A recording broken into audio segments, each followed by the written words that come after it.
Everybody, welcome in, welcome back. Today I want to talk to you about a message that I saw in my daily devotional a few days ago, and I've been thinking on it ever since. And this is a different devotional than I showed you guys the other day, but I think the same friend bought me this one too. I'm going to hold it up just in case anybody's interested in it. And it does say here for women, but it applies to men as well, and everyone who would like to have this message. What stood out to me, the message is called Truly Special. And for those who haven't seen other videos of mine, I'm integrating my faith into my work for the first time in my life, or at least I should say directly and certainly publicly, just because I felt called to do it. But I will tell you, and I'll keep sharing at least for a while, that having a Bible, much less devotionals, is new for me. So when I talk about the scripture and what it means to me, I'm in no way trying to be seen as the authority on scripture. I am learning. I am early days. And one day I was sitting in church. I've just been going to church off and on for a couple of years now, more off than on. And I don't know, I just felt called to say, there was a message that I heard, and which I posted a couple of weeks ago about stop worrying. And in that sermon, I heard something that said, you need to be telling people about this. And so I am. And we'll see how it goes. I don't know if folks will continue to watch, but this is what I feel called to do. So I'm going to read the scripture. It's called Truly Special. And it says, you are a chosen people, a royal priesthood, a holy nation, God's special possession, that you may declare the praise of him who called you out of darkness into his wonderful light. Once you were not a people, but now you are the people of God. Once you had not received mercy, but now you have received mercy. And then underneath that scripture, that is 1 Peter 2nd chapter 9 through 10. What's underneath that is also what stuck out at me. There's always like a little description. You can see, whoopsie daisies. Yeah, this is the page I'm looking at right here. It says, long before you were even a wisp in your mother's womb, you were set aside and marked as special. God sees you as special. He's calling you out of the darkness of the ordinary and bringing you into the light of the extraordinary. And for me, I should have put on my readers because that was a struggle. But for me, I think I've mentioned it, so maybe you've heard me say I've been coaching people for 20 some years now. And I hear this particularly with men, sometimes women. But I have found particularly with men, when they're job searching, they get really hard on themselves, and particularly if they're also supporting a family, they're hard on themselves and see their lack of employment as something to be shameful about. But this is true for anyone. I have been unemployed myself due to medical reasons, and I can relate to that, especially if your identity, like mine, is wrapped up in the work we do. It can feel isolating. It can feel shameful. It can feel overwhelming. I think it can, cause for some people maybe depression and a downward spiral. And so I can relate for sure. I do think if you are job searching, there are lots of free resources out there that you can use. If I were job searching and needed help, I would use them, because when I coach people quite regularly, they get to me. By the time they find me on LinkedIn, they say, Carol, I've had more than one person tell me this. I have spent days and days, and I have sent out more than 300 resumes, and I am not getting calls. And so my response to that always is, well, let's take a look at your resumes.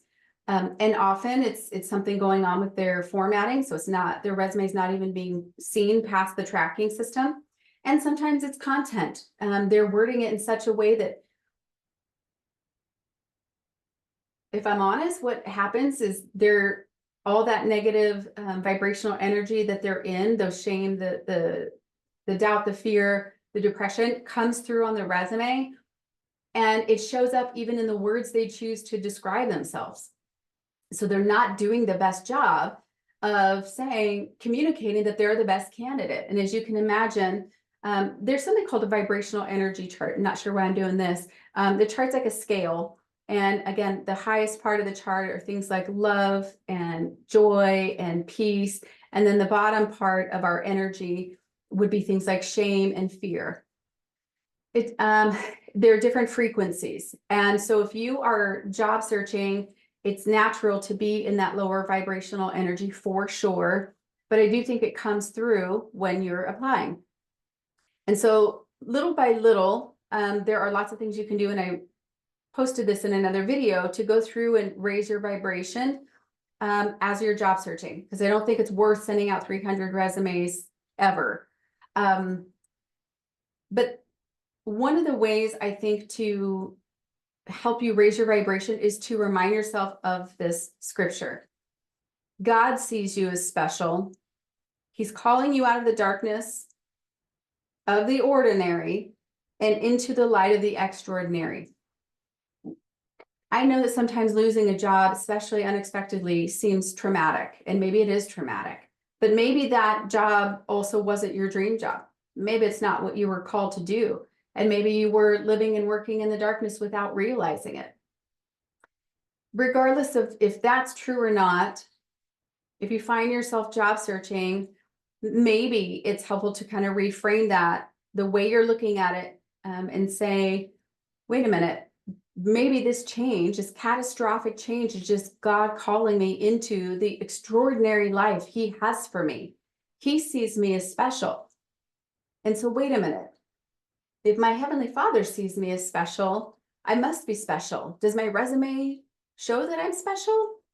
And you can really start taking care with all of the words you use for your resume and matching them with the job description. Yes, I realize I'm saying to you, you're going to have multiple different resumes. But if you do the work to tailor your resume content for the specific job, and the job description for that company, in your lifetime, you will create a fraction of resumes than you will if you just try to send out one resume to a bunch of places.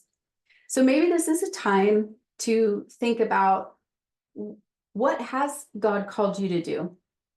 If you've been in sales for a long time, you could go back to sales, but if it's crushing your soul, maybe this is, you're being called for more, right? If it wasn't paying you enough and they treated you poorly, get out of there. It's good that you got out of there.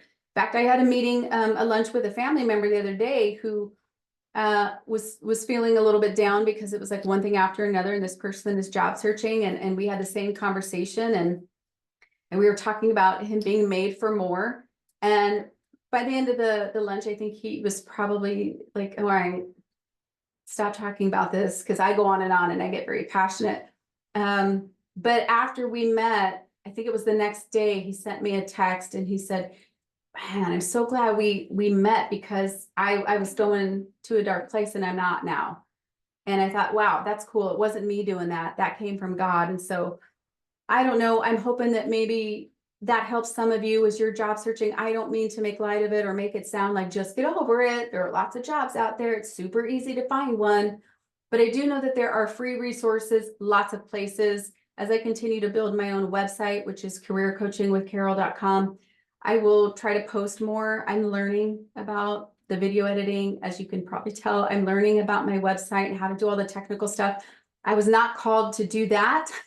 I was called just to share messaging. And so I appreciate your patience as you're looking for things that I have, but I do have workshops and I do have services if you are interested in those. I will probably do a faith-based version just for those who really want to hone in on God's support during this time. But if you have any questions or comments, I hope you'll join me for an upcoming live session. If you want me to review or edit your resume live on YouTube, please let me know. I'll put links in the description, and I'll see you guys next time. Bye, everybody.